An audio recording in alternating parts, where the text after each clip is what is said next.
아주 옛날 아라비아 사막에는 무거운 짐을 낙타에 싣고 사막을 횡단하는 대상들이 많았습니다.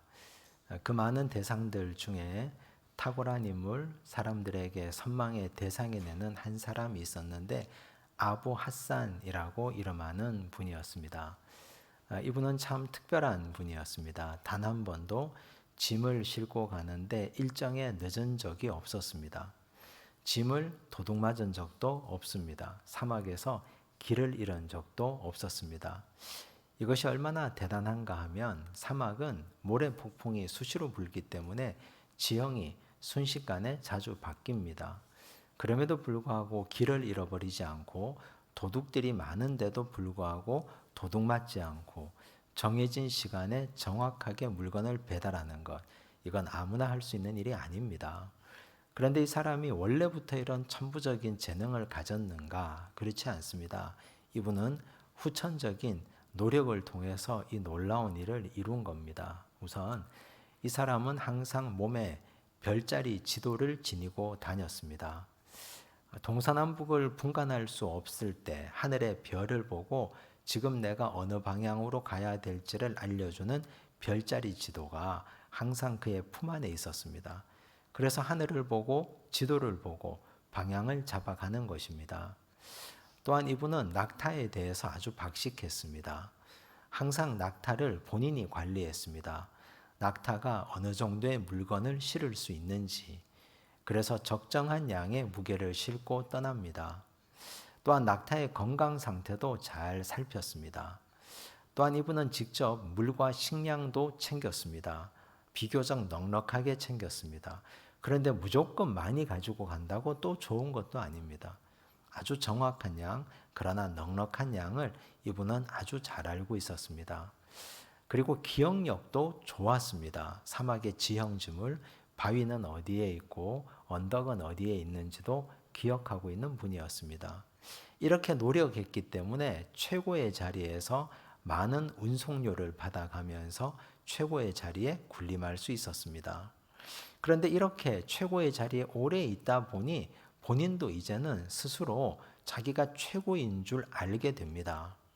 그래서 언제부터인가 이 사람이 가슴에 별자리 지도를 가지고 다니지 않습니다. 하늘의 별자리 매일 보는 것인데 내 머릿속에 다 입력되어 있다고 생각합니다. 그리고 언제부터인가 낙타의 상태도 물과 식량도 본인이 챙기지 않습니다. 종들에게 시킵니다. 그만큼 했으면 이제 너희들도 알 수 있지 않겠느냐 하며 종들에게 맡깁니다. 그러다가 어느 날 사막에 들어갔다가 거대한 모래 폭풍을 만납니다.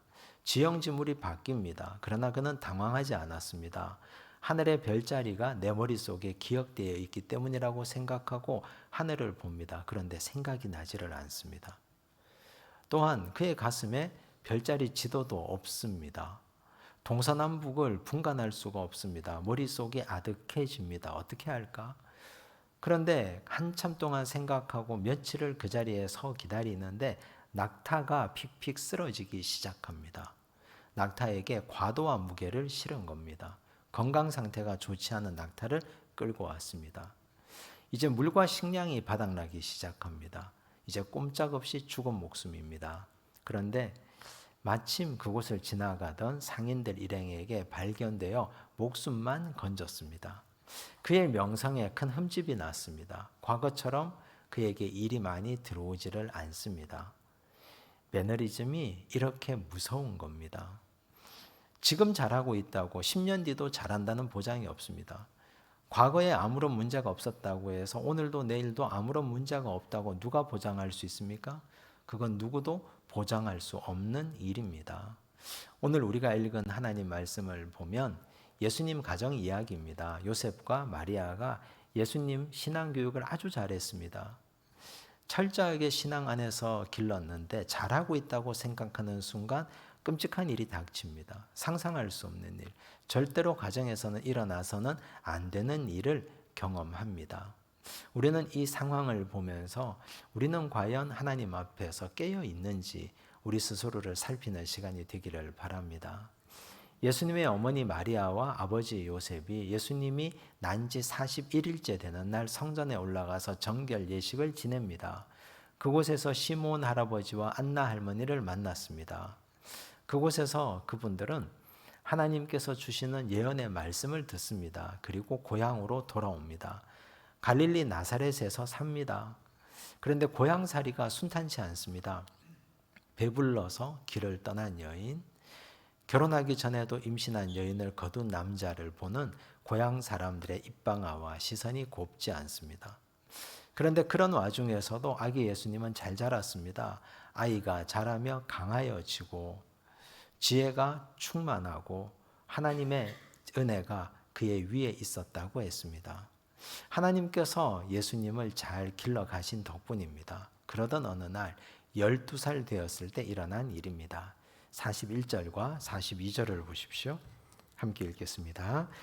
그의 부모가 해마다 6월절이 되면 예루살렘으로 가더니 예수께서 12살 되었을 때에 그들이 이 절기의 관례를 따라 올라갔다가, 유대인들은 1년에 3번씩 성전에 올라가야 되는 관례가 있습니다. 이 절기의 관례라 하는 건 성경에 기록된 법입니다.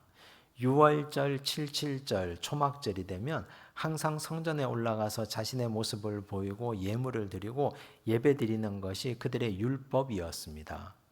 그래서 예수님도 어릴 때부터 부모님의 손을 잡고 매년 성전에 올라가서 하나님께 예배를 드렸습니다. 그런데 이건 그 당시에 일반적인 모습은 아니었습니다. 왜냐하면 로마 압제 시절 아닙니까? 본토에 살지 못하고 흩어져 있는 유대인들이 많이 있습니다. 디아스포라 유대인들입니다. 그런데 그들 입장에서는 멀리 타국에 사는데 율법대로 1년에 3번이나 성전에 올라오는 것이 만만치 않습니다. 현실적으로 어렵습니다. 그런데 또 본토에 사는 사람이라 하더라도 그 당시 사람들의 믿음이 좋지 못했습니다. 성경은 그렇게 기록되어 있는데 삶은 그 말씀대로 받쳐주지 못했습니다. 멀리 있다고, 혹은 가난하다고, 혹은 나는 바쁘다는 핑계로 유대인의 명절에도 성전에 올라가지 않는 사람들이 많았습니다.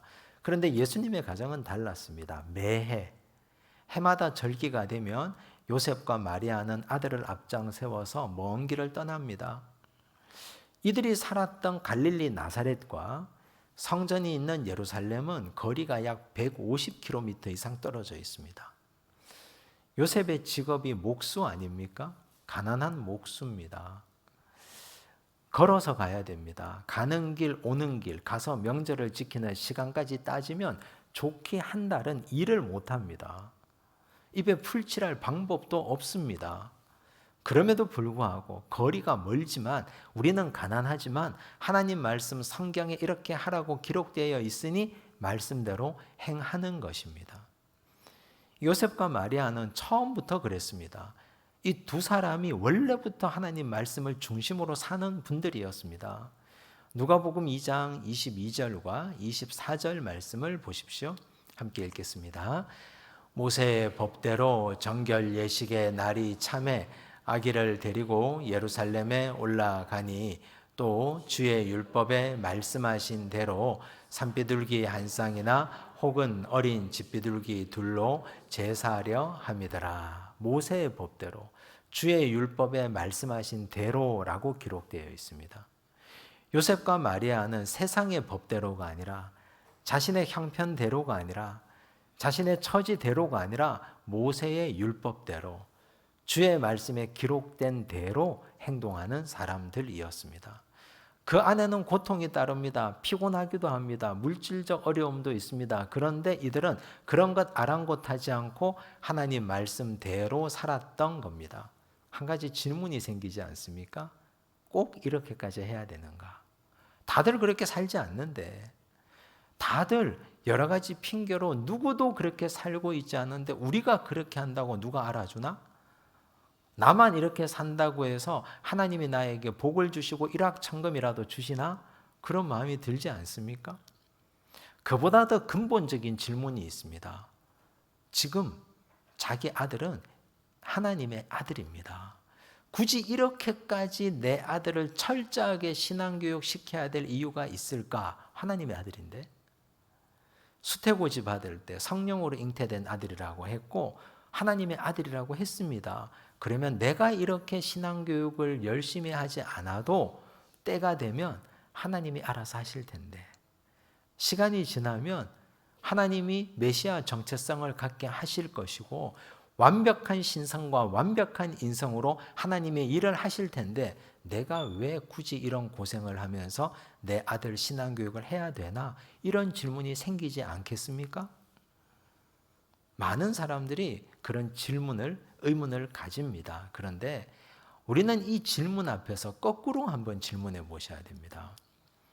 하나님의 아들인 예수님조차도 이렇게 부모가 철저하게 신앙교육을 했는데, 그러면 우리는 내가 낳은 내 자식을 어떻게 훈련하고 신앙교육하고 있는가?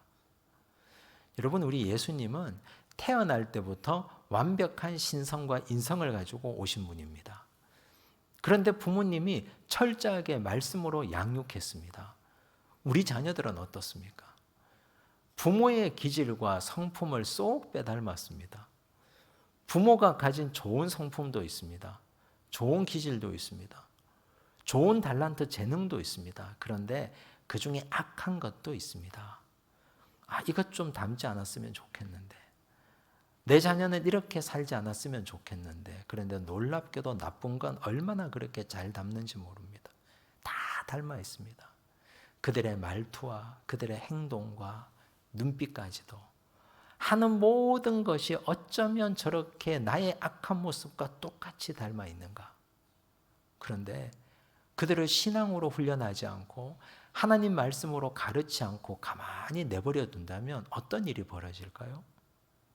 10년이 지나고 20년이 지나고 부모가 통제할 수 없는 상황이 되고 자녀들이 나이가 들어서 어른이 된다면 어떤 인간이 될 것 같습니까? 내가 하나님을 모르고 살았을 때 내가 그렇게 고생하고 좌충우돌 했던 일들이 내 자녀에게 똑같이 일어난다면 끔찍하지 않습니까? 예수님의 부모는 하나님의 아들임에도 불구하고 철저하게 신앙교육을 했습니다. 그런데 우리는 무슨 배짱으로, 무슨 용감함으로 우리 자녀들을 신앙교육하지 않고 있는 겁니까? 그들을 하나님의 말씀으로 제대로 갈고 닦지 않으면, 그들의 모난 부분을 다듬어내지 않으면 우리 자녀들 어떻게 될지 모릅니다. 그래서 우리는 하나님의 아들조차도 이렇게 훈련했다는 이 가정을 보고 오늘 우리가 손 놓고 있는 우리를 회개해야 됩니다. 우리 자녀들을 철저하게 하나님 말씀으로 가르치고 훈련해야 됩니다. 유대인들에게는 신명기 법전이라는 것이 있습니다. 신명기 율법에 이렇게 가르치고 있습니다. 신명기 6장 6절과 7절을 보십시오. 함께 읽습니다. 오늘 내가 내게 명하는 이 말씀을 너는 마음에 새기고 내 자녀에게 부지런히 가르치며 집에 앉았을 때든지 길을 갈 때든지 누워 있을 때든지 일어날 때든지 이 말씀을 강론할 것이며, 말씀을 너는 마음에 새기라고 했습니다. 즉 하나님의 말씀을 부모가 먼저 마음에 새겨야 됩니다. 부모가 하나님의 말씀을 새기고 많이 알고 있어야 됩니다. 그리고 이 말씀을 부지런히 가르치라고 했습니다. 앉아 있을 때든지 일어날 때든지 누워 있을 때든지 집에 있을 때든지 길 갈 때든지 가르치라고 했습니다. 부지런히 강론하라고 했습니다. 이 말씀은 철저하게 하나님 말씀이 우리 자녀의 밑바닥이 되도록 갈고 닦고 가르치라는 뜻입니다. 하나님의 말씀이 그들의 토대가 되고 그 위에 집을 지으라는 말씀입니다. 그런데 우리는 어떻게 하고 있습니까? 우리 아이들이 공부를 좀 잘하면 공부가 우선순위가 됩니다. 예체능을 잘하면 예체능이 우선순위가 됩니다. 입시 시절이 되면 우리 자녀들에게 입시가 먼저라고 가르칩니다. 취업 시즌이 되면 취업하는 것이 먼저라고 가르치고 신앙생활은 다 때가 있으니 알아서 할 거라고 말합니다. 그런데 여러분, 그렇게 믿음 생활이 뒤로 밀리고 하나님 말씀 읽는 것이 그 다음 순위 가장 꼴찌 후순위가 되면 우리 자녀들은 평생토록 살면서 하나님 말씀의 토대 위에 집을 지을 수가 없습니다. 그러면 그들의 토대는 뭐가 됩니까? 자신의 경험, 일천한 경험, 그들이 배워온 지식, 그건 얼마나 가벼운 건지 모릅니다. 금방 흔들립니다. 그래서 그들의 인생의 위기가 왔을 때 반석 위에 집을 짓지 않아서 모래 위에 지은 집이 되어서 금방 폭삭 무너집니다. 여러분, 우리가 부모로서 믿음 위에 집을 짓도록 말씀을 먼저 가르치는 것이 우선입니다. 어디 자녀 교육뿐이겠습니까? 우리 믿음의 백성들의 직장 생활도, 우리의 가정 생활도, 우리의 삶도 하나님 말씀이 먼저 토대가 되어야 됩니다. 철저하게 하나님 말씀이 토대가 되고 그 위에 우리의 일터가 있고 그 위에 우리의 가정을 세우고 그 위에 내 삶을 세워야지 직장도 일터도 내 가정도 흔들리지 않습니다. 말씀 위에 서 있지 않은 가정 금방 흔들립니다. 말씀 위에 서 있지 않은 내 직장 생활, 내 기분이 변하면 금방 흔들립니다. 하나님의 말씀이 철저하게 내 삶의 기초가 되고 중심이 되기를 간절히 바랍니다. 이제 이분들이 유월절을 잘 지키고 집으로 돌아가는 일에 일어난 일입니다. 43절에서 45절을 보십시오.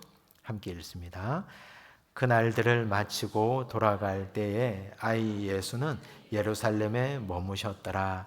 그 부모는 이를 알지 못하고 동행 중에 있는 줄로 생각하고 하룻길을 간 후 친족과 아는 자 중에서 찾되 만나지 못함에 찾으면서 예루살렘에 돌아갔더니, 아이를 키우다 보면 몇 번씩 이런 일을 겪습니다. 공원에 갔는데 잠깐 손을 놓친 사이 아이가 보이지 않습니다. 쇼핑센터에 갔는데 금방 아이가 사라지고 보이지 않습니다. 아득해집니다. 눈앞이 캄캄해집니다. 가슴이 막 뛰기 시작합니다. 그런 정도의 일들은 우리는 누구나 다 자녀를 기르면서 경험해 봤지 않습니까? 그런데 지금 이 가정에 일어난 일은 그런 정도의 해프닝으로 그치는 일이 아닙니다. 우리는 이 상황을 하나님의 눈으로, 영적인 눈으로 보셔야 됩니다. 익숙함이 주는 맹점이라고 보셔야 됩니다. 지난 11년 동안 아무 일도 일어나지 않았습니다. 지난 11년 똑같이 예루살렘 성전에 와서 유월절을 지키고 예배 드리고 명절 지키고 돌아갔는데 아이는 항상 동행 중에 있었습니다. 올해도 그런 줄 알았습니다. 하룻길을 가는 동안 아무런 문제가 없었기 때문에 이번에도 아무런 일이 일어나지 않을 줄로만 알았습니다. 그런데 사고가 터지지 않습니까? 하룻길을 갔는데 아이가 보이지 않습니다. 하루나 왔는데. 일가 친지들 중에 같이 온 사람들 중에도 아이가 보이지 않습니다. 부모의 가슴이 방망이질 칩니다. 눈앞이 캄캄해집니다. 어디서부터 도대체 잘못된 건가? 이 아이가 어디서 떨어진 것인가? 걱정과 염려가 이 부모의 가슴을 쥐어짜기 시작합니다. 여러분, 지금까지 아무 일이 없었다고 해서 앞으로도 아무 일이 없다는 보장이 있습니까? 11년 동안 아무 일이 없었다고 해서 12년, 13년, 앞으로 20년까지 아무 일이 없다고 보장할 수 있습니까? 이 부모들은 신앙생활을 열심히 했습니다. 자녀를 믿음 안에서 철저하게 가르쳤습니다. 그런데 아들이 이만큼 성장한 것을 몰랐습니다. 아들이 영적으로 성장해서 랍비들과 성경을 가지고 토론할 만큼 성장한 것을 몰랐다는 말입니다. 내 자식을 몰랐습니다. 부모는 자녀를 항상 깨어서 살펴야 되는 존재임에도 불구하고 내 자녀가 신앙의 성장을 하는지 못하는지를 몰랐습니다. 내 자녀가 악의 길에, 악의 수렁에 빠지는지도 모르는 부모가 얼마나 많은지 아십니까? 내 자녀가 어떤 생각을 하는지, 이들이 어떤 상황을 살아가는지를 모르는 사람들이 너무너무 많습니다. 지금까지 우리는 아무 일이 없었다고 해서 앞으로도 별일 없을 거라고 생각하는 것 자체가 이미 교만입니다. 우리 가정이 평안했습니다. 결혼하고 20년, 30년 평안했습니다. 그렇다고 40년, 50년이 평안하다는 보장이 있습니까? 살펴야 됩니다. 내 아내의 마음을 살피고 내 남편의 마음을 살피고 우리 가정에 일어나는 모든 일을 살펴야 되는데 살피지 못하고 제대로 깨어있지 않으니 이런 문제가 생겨나는 것 아닙니까? 매너리즘이 주는 심각한 문제입니다. 그 옛날 초대교회 하루아침에 크게 부흥했습니다. 베드로가 한 번 설교하니까 3,000명이 회개하고 세례받았습니다. 또 한 번 설교하니까 5,000명이 회개하고 세례받았습니다. 한순간에 교회가 대형 교회가 되었습니다. 지도자들도 기도합니다. 제9시 기도 시간을 정해놓고 성전에 올라가서 기도합니다. 올라가다가 날 때부터 안전뱅이가 된 사람을 기도해줘서 그들을 고치기도 했습니다. 아나니아 삽비라 사건도 해결하고 구제 문제도 해결하고 교회는 든든하게 서가기 시작합니다. 성도들은 모이면 기도하고 날마다 떡을 떼며 서로 함께 하나님의 이름을 찬양합니다. 돈 있는 사람들은 자기 돈을 다 내어놓아서 가난한 사람들을 돕습니다. 서로 유무상통하는 교회가 되었습니다. 여러분, 이 교회가 얼마나 행복한 교회입니까? 이런 교회에서 신앙생활 하고 싶지 않습니까? 사람들은 너무너무 행복해합니다. 그런데 문제는 이 교회가 초심을 잃어버렸습니다.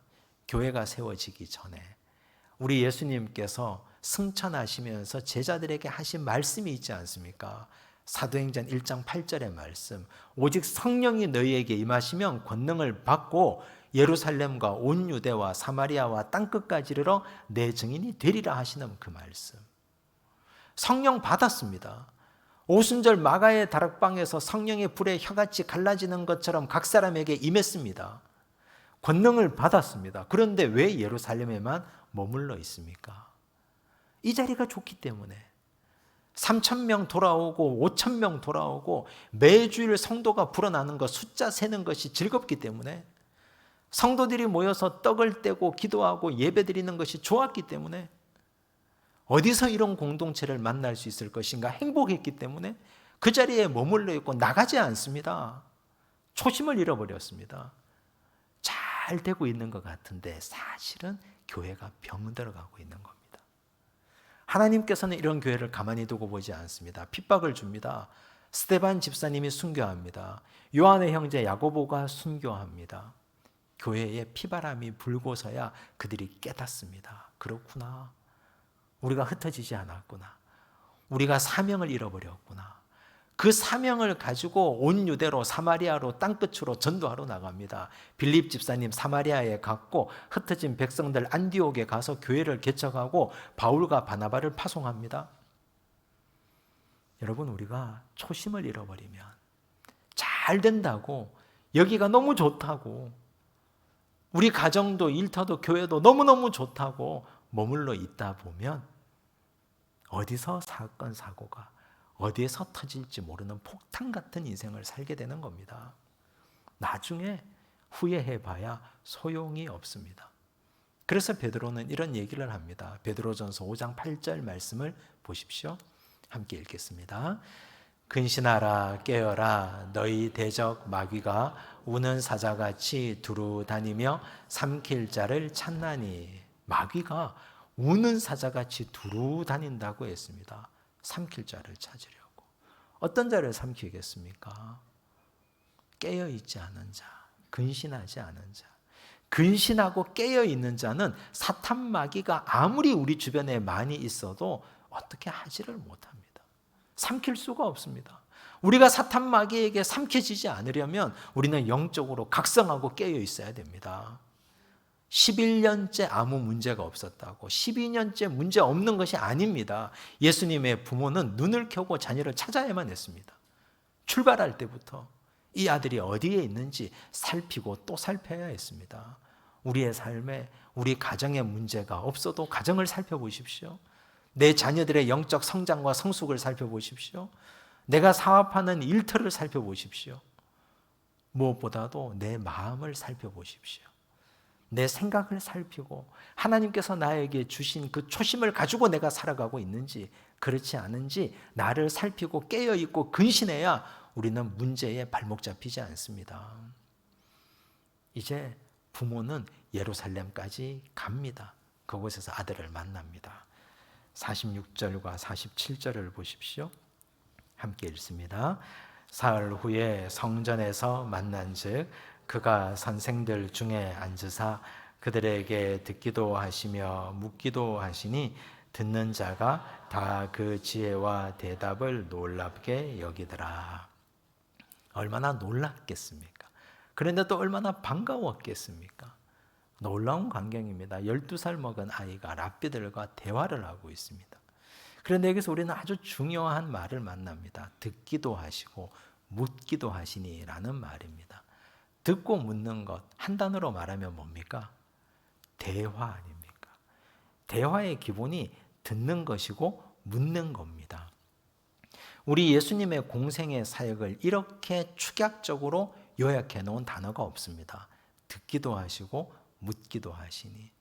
우선 우리 예수님께서 공생의 삶을 사시면서 하나님의 말씀을 먼저 듣고 묻지 않습니까? 우리 예수님은 새벽 미명에 늘 기도하러 가셨습니다. 하나님의 음성을 듣기 위한 겁니다. 하나님의 뜻을 묻기 위해서 기도합니다. 하나님 앞에 항상 엎드립니다. 겟세마네 동산에서 기도했고 새벽마다 기도하셨고 십자가에서도 기도하셨고 어떤 일이 있어도 우리 주님은 항상 기도하면서 하나님의 음성을 듣기를 원하셨습니다. 먼저 하나님의 음성을 듣고 그리고 묻습니다. 하나님과 대화하는 방식이었습니다. 우리 주님은 하나님과만 대화한 게 아닙니다. 사람들과도 대화하셨습니다. 먼저 들어주셨습니다. 질문을 받으셨습니다. 특별히 제자들의 질문을 잘 받아주셨습니다. 요한복음 14장을 보면 예수님께서 제자들의 질문을 받지 않습니까? 내가 너희를 위하여 처소를 예비하러 간다 말씀하시고 나니까 제자들이 다 쥐죽은 듯이 조용히 있는데 도마가 묻습니다. 예수님, 저희는 그 길을 모르겠습니다. 어디로 가십니까? 그때 예수님이 대답하십니다. 내가 곧 길이요 진리요 생명이니 나로 말미암지 않고서는 아버지께로 올 자가 없다고 말씀하셨습니다. 제자들의 질문을 주님은 한 번도 비난하거나 책망하거나 모른 척하지 않습니다. 다 들어주시고 다 수용해 주셨습니다. 빌립의 질문도 우리 주님은 다 들어주셨습니다. 하나님을 보여달라고 합니다. 그래서 예수님 말씀합니다. 나를 본 자는 아버지를 보았다고 말씀하셨습니다.